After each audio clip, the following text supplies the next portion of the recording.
I don't know what it is, guys, but I think it's Bad Comics Month, just like the last one, except for a couple of few. Sacred Six, number 9 by Dynamite Comics, or just by Dynamite, whatever.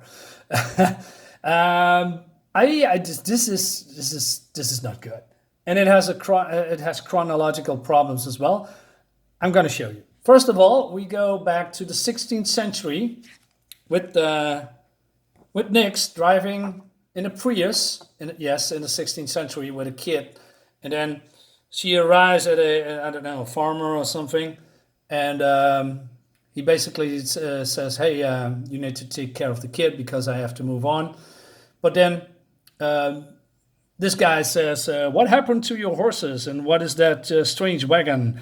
And he said, "Did your horse die?" And then this little kid, because she's telling a story, so said, "Wait, the car. Weren't you afraid of disrupting the space-time continuum?" She shut up. There was no video. If anybody wrote it, they call it a chariot or something. Okay, but that's not how it works. I mean, if you go back to the past and you bring modern day technology with you, and then you, I don't know, leave that technology behind, and then you say, well, we made an oopsie doopsie, and well, let's, sweep it under the rug and not tell the readers what it's all about, and they probably forget about it. That's not how it works. I mean, even if people call it a chariot, it's still modern day technology in the past. That doesn't fly at all. And then Nick says, "Hey, I need to get the hell out of here. Bye. See you later." And then she takes off. And then we skip to a very cool shot, I must say. This is a new city. It's called Sacred. Yeah, it's called Sacred. And I believe here lives the, I don't know who lives here. Probably the normal population. And then the caretaker, called the gardener, is, well, taking care of it. He's basically their guardian or something. And what I didn't know is there is more caretakers. So are they robots? Are they clones? Are they supernatural beings? I don't know. And most of the time when I read this comic, I have no fucking clue what's going on, and I think I have to read Vampirella comics to get informed. But of course, I'm not going to do that because that's a trash comic. Although this is not good either, so yeah. But yeah, it's a shame that you have to read other comics to understand what's going on here. Moving on.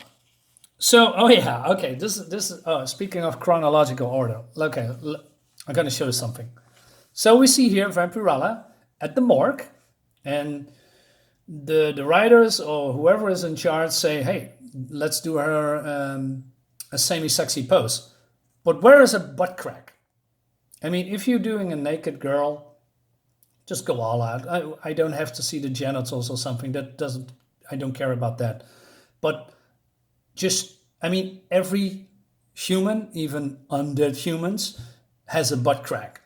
And you can say, well, it's dark. Well, it's apparently not that dark. So they left out the butt crack, but they want to show her, hey, there's a naked, good-looking woman, stretching with the chest and Jesus Christ. It sucks. But that she's here, what's my problem with it? Well, remember this comic, issue 8? Remember this guy at the morgue wants to do something with her. Remember that then she sucks the blood out of him. So basically, you will think, well, this is a continuation of that. She sucks him dry, kills him, and then, wakes up or isn't, healed or so. But it's not entirely true, because skipping a few issues, we see here Vampirella in this issue 8 aiding her friends because Leviticus, or what's his name is attacking, and she's aiding them, right? She's standing here also at the end. So is this the same pose? Well, almost, yes. Okay, but that doesn't matter. So, and now she is back? Or is this a chronological error? Is it an editor's fault that he didn't, think of it? I don't know, but it makes no sense at all. So it seems that, well, you figure it out. Because I can't. It's a mess. It's absolutely a mess. Okay, I'm not going into that. So skipping a few pages here. Oh, basically we have Penta. Penta transforms back into a human form, but has clothes on it.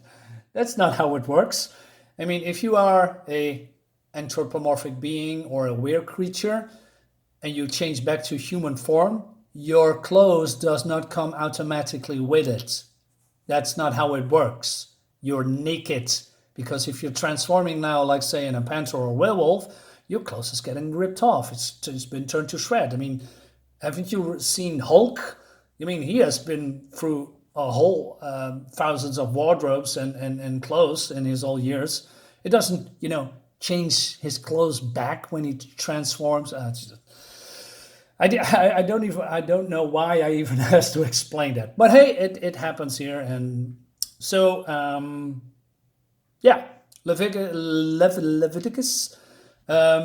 says something about to the gardener, and he says, you're busted. And he says, repent, return home while you still can. The elders will have to hear about this. Who are the elders? I don't know. So Leviticus just takes off, and it's just, nothing matters. So the last issue, Malik went to Nyx because he has a nervous breakdown or something, and he says, hey, Nyx, you need to live. And then, yeah, we skip to Nyx here. And Nyx is depressive still.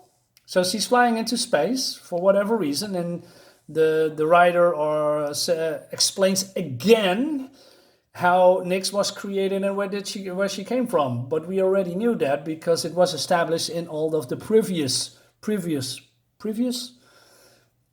comics. So why do you waste my time and space to explain me again how she was born and how she was created? So she's flying into space, and she's depressed because she wants to kill herself. I don't know why. Because of a boy, and that boy risked his own life to save her. And then it seems that if she's separated from the scepter, her human form takes over or something, and then she gets all these feelings and emotions and whatnot. So the demon form and the human form needs to balance out because of the scepter, and that didn't happen. So she feels bad, and now she wants to kill herself. So she's flying into space, and then let herself fall down, powering off. But at the last moment, she's powering up again, and she's somewhere in China. I don't get it. I just don't get it. So she flies off. She kills the owner of this car sales thingy, whatever. So we see then this girl is the girlfriend of Malik, and Malik is not there anymore. So could it be that Nyx was referring to Malik and that he is dead, that he risked his life for her? Maybe, but we didn't see it. He's just not there. And then out of nowhere, this vampire comes and wants to, turn her. Who is this guy? I don't know. He's just there. They're just there. Can I see this? Well, I'm not going to show you the last page. It's not very interesting. So basically, the team is together, and they need to fight Leviticus in the next issue.